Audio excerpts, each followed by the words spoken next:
洞察局势，开启视野。这里是火力早报时间。乌俄和谈取得突破性进展，能源临时停火。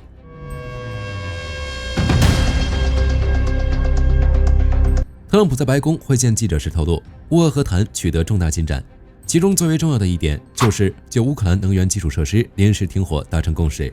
特朗普表示，鉴于乌克兰目前正遭遇-30°C的极端低温，他也亲自向俄罗斯方面提出请求，暂停对乌克兰能源设施的空袭。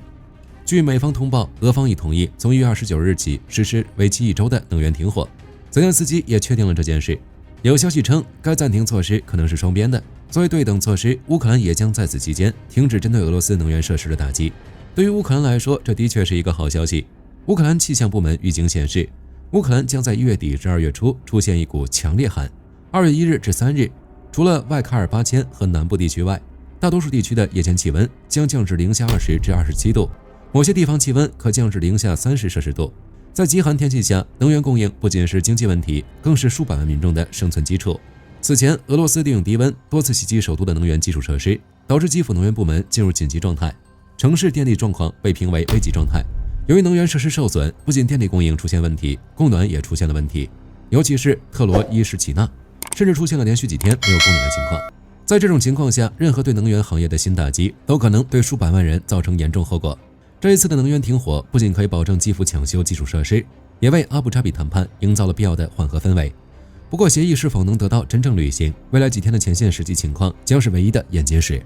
欧洲方向，波兰东部边境的安全局势再度引发关注。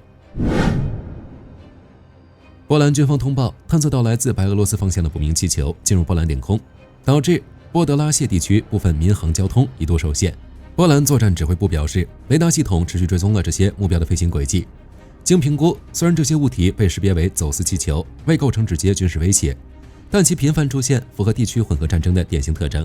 波兰方面强调，出于预防性考量，军方已强化领空监控。此前，立陶宛也曾因类似气球干扰多次临时关闭机场。英国国防部宣布，为进一步强化部队作战素养，皇家海军将实施更为严苛的饮酒管制条例。新规明确要求，军舰在出航执行任务期间，全舰官兵每周至少2天绝对禁酒。据法新社援引国防部内部的消息称，根据最新指令，皇家海军士兵在海上执勤时的酒精摄入量被严格限制，每日不得超过3个酒精单位，且每周累计不得超过14个酒精单位。该规定打破了以往的军阶界限，要求全体官兵共同遵守，但在非出海执勤期间，上述限制将有所放宽。英国海军长期以来保有每日配发酒精饮品的传统，此前标准通常为每日2罐啤酒，根据度数不同，往往会超过当前的摄入上限。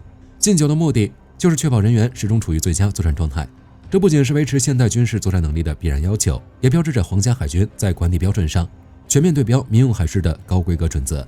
今天的早报到这儿就结束了，后续结果如何，火力军将持续关注，下期见。好的，各位观众朋友们，我们频道一直在聊真实的军事资讯和武器装备，后台也经常有朋友问，有没有值得推荐的入门级模型？